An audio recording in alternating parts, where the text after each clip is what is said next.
তো এখন আমরা পড়বো অ্যাভোগাড্রো সূত্র। তো নামটা অদ্ভুত এবং বিজ্ঞানীটাকে দেখতেও অদ্ভুত।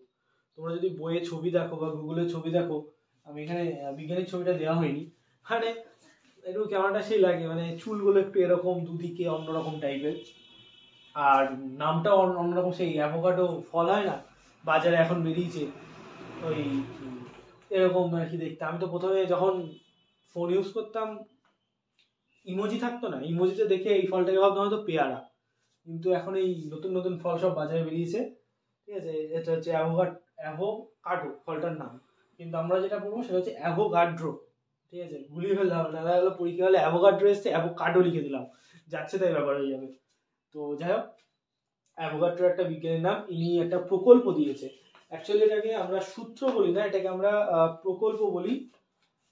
তো কি প্রকল্প দিয়েছে সেটা দেখা যাক।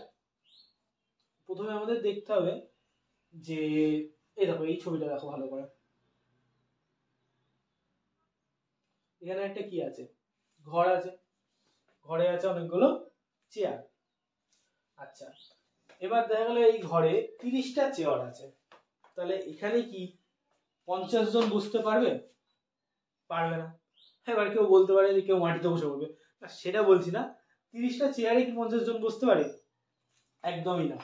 30টা চেয়ার 30 জনের জন্য রাখা আছে, এবং 30টা চেয়ারে 30 জনই বসবে, বেশি বসতে পারে না। এবং কম হয়তো বসতে পারে, কিন্তু অ্যাকচুয়ালি আইডিয়ালি কমও বসবে না। মানে এটাই আমি বলতে চাইছি যে যে স্থানটা আছে, যতটা জায়গা অ্যাকোয়ার করা হয়েছে কারোর জন্য, সে ততটাই জায়গা নেবে। এবার আমরা একটু ফর্মুলাটার দিকে আসি, মানে প্রকল্পটার দিকে আসি, ফর্মুলা বললে ভুল হবে। যে বলছে কি, একই উষ্ণতা ও চাপে, একই উষ্ণতা এবং একই চাপ, ঠিক আছে, চাপ আর উষ্ণতা পরিবর্তন করব না, সমান আয়তন সকল গ্যাসে, সমান আয়তন সকল গ্যাসে, মানে যে গ্যাসই নেই, ডাজ নট ম্যাটার, যে অক্সিজেন হোক নাইট্রোজেন হোক, যে গ্যাসই নেই ডাজ নট ম্যাটার, যে সেই সকল গ্যাসে, যে কোনো গ্যাসে সমান আয়তন যদি নিই। দেখা গেল আমার বাড়ির একটা গ্যাস সিলিন্ডার আছে, তোমার বাড়ির একটা গ্যাস সিলিন্ডার আছে, আমার বাড়ির গ্যাসে আমি বললাম এলপিজি বা বললাম অক্সিজেন, আর তোমার বাড়ির গ্যাস সিলিন্ডারে তুমি বললে ধরো নাইট্রোজেন।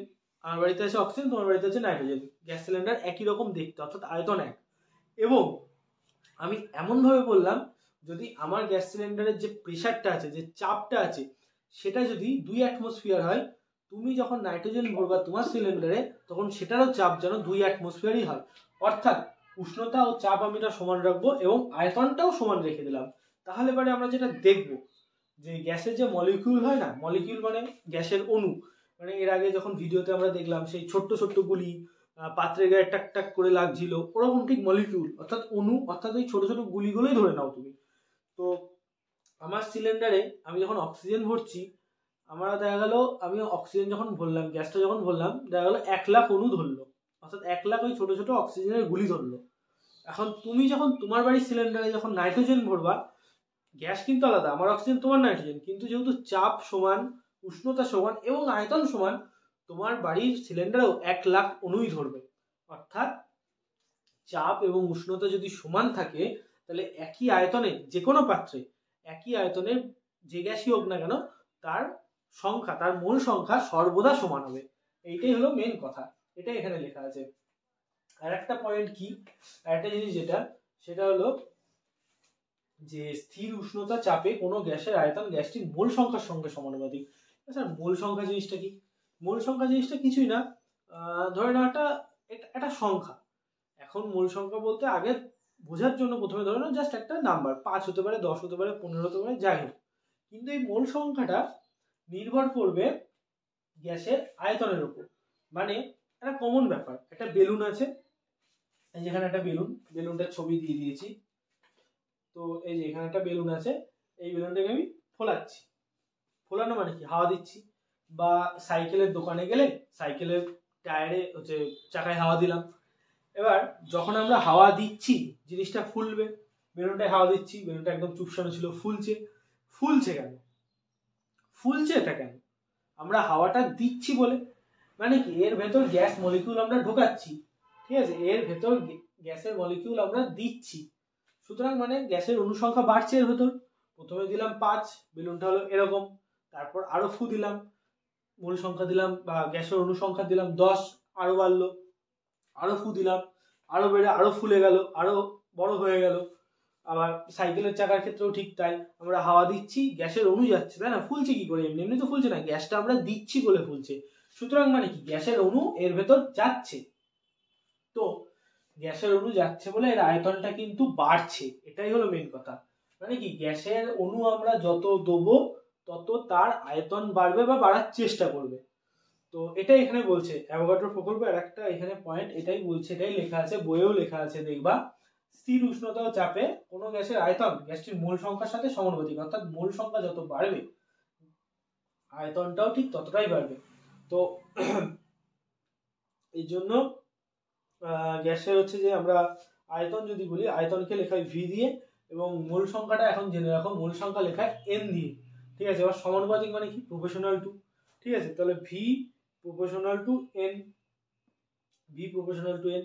আর একইভাবে প্রপোর্শনাল টু সরাতে গেলে আমাদের নিয়ে আসতে হয় একটা ধ্রুবক, কারণ প্রপোর্শনাল সমান সমান একে একা আসবে না, সমান সমান একটা বন্ধু আছে, সেটা কে, সেটা হলো কে। তাহলে কে সমান সমান আনতে গেলে আমাদের সাথে নিয়ে আসতে হবে সমান সমানের সাথে একটা কে, কে এন, এটাই হলো ফর্মুলা। এবার ঠিক অনেকটা দেখছো যে চার্লসের সূত্রের মতো দেখতে, চার্লসের সূত্র আমরা পড়েছিলাম V proportional to T, V equal to K গুণ টি। তো চার্লসের সূত্রের মতো হবে। চার্লসের সূত্রে আমরা ম্যাথমেটিক্যাল যে স্ট্রাকচারটা সেটা কিরকম পড়েছিলাম, v1 by t1 equal to v2 by t2, তাই তো?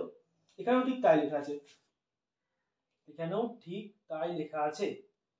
ওকে, এই দেখো জুম করি, হ্যাঁ, v1 by n1 equal to v2 by n2, n এখানে কি, n হচ্ছে মোল সংখ্যা। এবার মূল সংখ্যাটা আমরা অনুসংখ্যার মাধ্যমে তোমাদের জাস্ট মাথায় একটা আইডিয়া দেওয়ার চেষ্টা করলাম, একটা ইমাজিনেশন দেওয়ার চেষ্টা করলাম। এবার অ্যাকচুয়ালি মূল সংখ্যাটা কি দেখা গেলো, পরীক্ষায় আসলে তো মূল সংখ্যাটা জিনিসটা কি সেটা তোমাকে লিখতে হবে বা মূল সংখ্যা বার করতে হবে। সেক্ষেত্রে মূল সংখ্যার বার করার একটা ফর্মুলা আছে, সেটা হচ্ছে যে mole number equal to given mass by molar mass. মাথায় কিছু ঢুকলো না, না ঢোকাটাই স্বাভাবিক। প্রত্যেকটা মলিকিউল, অর্থাৎ মলিকিউল মানে যে কোনো কিছু, লোহা হতে পারে, কি হতে পারে, তামা হতে পারে, তারপর হাইড্রোজেন হতে পারে, হিলিয়াম হতে পারে, লিথিয়াম হতে পারে, যে কোনো কিছু, যে কোনো কিছু মৌল যখন আছে, মানে শুধু গ্যাস না, মৌল যখন আছে, মৌলদের মোলার ভর, হ্যাঁ মোলার ভর আছে। মোলার ভর মানে কি বলবো, হাইড্রোজেনের ধরো একটা পিরিয়ডিক টেবিলে এগুলো লেখা থাকে পর্যায় সারণীতে, পরে পড়বে এগুলো, এখন একটা হালকা রাফ আইডিয়া দিয়ে দিচ্ছি। এদের নির্দিষ্ট একটা মোলার ভর আছে, হাইড্রোজেনের একটা আলাদা মোলার ভর, লিথিয়ামের একটা আলাদা মোলার ভর, প্রত্যেকটার আলাদা আলাদা মোলার ভর আছে। এবার গিভেন মাস মানে কি, গিভেন মানে দেওয়া। এবার দেখা গেলো তোমার পরীক্ষায় দিয়ে দিল যে 6 গ্রাম হাইড্রোজেনের মোল সংখ্যা কত, মানে 6 গ্রাম হাইড্রোজেন যদি তোমার হাতে দিই তাহলে সেটাই কত মোল হাইড্রোজেন আছে। মানে অনেকটা এরকম দেখা গেল, এক একটা আলু কিনতে গেলে বাজারে, এক একটা আলুর ওজন হয়তো 2 গ্রাম করে, এক একটা আলুর ওজন 2 গ্রাম করে, তাহলে পরে তোমার হাতে যদি আমি 500 আলু দিই তাহলে তোমার হাতে কতটা আলু আছে। এবার তুমি দেখছো এক একটা আলুর ওজন 2 গ্রাম করে, 500 আলু আমাকে দিল, তাহলে আমাকে দিল কতটা, মানে আমাকে হিসাব করতে হবে কি করে, ঠিক এইভাবে বলছি দেখো, এক একটা আলুর ওজন 2 গ্রাম করে, তাহলে 2 গ্রামে হয় একটা আলু, 2 গ্রামে হয় একটা আলু, আমাকে দিয়েছে 500 গ্রাম আলু। ওকে, 500 গ্রাম আলু, 500 গ্রাম আলু বার করতে গেলে আমাকে কি করতে হবে, এখানে আমাকে করতে হবে ওপরে 500 আর নিচে হবে 2, মানে ওপরে যেটা তোমার হাতে দিয়েছে যতটা আলু সেটা, আর নিচে হচ্ছে এক একটা আলুর যে ভর সেইটা। এখানে মোল নাম্বারটাও ঠিক তাই লেখা আছে, গিভেন মাস মানে যে ভরটা তোমাকে দেবে এক্সামিনার পরীক্ষায় প্রশ্ন হিসাবে, যে এই ভরের গ্যাস, সেটা হবে ওপরে, এবং নিচে হবে মোলার মাস, সেই মৌলের বা সেই গ্যাসের মোলার মাস। এইভাবে ঠিক এইটা যেভাবে ভাগ করলাম, ভাগ করে আমরা দেখলাম আমার হাতে 250টা আলু আছে বলে আমি 500 গ্রামের আলু আমি দেখছি আমার হাতে আছে। তো এখানেও ঠিক তাই, তো কটা মোল আছে এখানে সেটা এই হিসাবে তোমরা বার করতে পারবা। এটা এখানে জাস্ট একটা ফর্মুলা দেওয়া আছে। এরপর যদি তোমরা কি পড়বা, পিরিয়ডিক টেবিল পড়বা, সেখানে আরো অনেক কিছু এই সম্বন্ধে, মোল সংখ্যা সম্বন্ধে, মোলারিটি সম্বন্ধে আরো অনেক কিছু পড়বা। জাস্ট এটা একটা রাফ আইডিয়া দিয়ে দিলাম। তাহলে মানে বোঝা গেল যে অ্যাভোগাড্রো প্রকল্প কি, অ্যাভোগাড্রো প্রকল্প ভলিউম আর মোল সংখ্যার মধ্যে কিরকম সম্পর্ক আছে, এবং যে এই যে কথাটা যে সমান আয়তনে সমান সংখ্যক অণু কিভাবে থাকে সেই ব্যাপারটাও বোঝা গেল এখানে।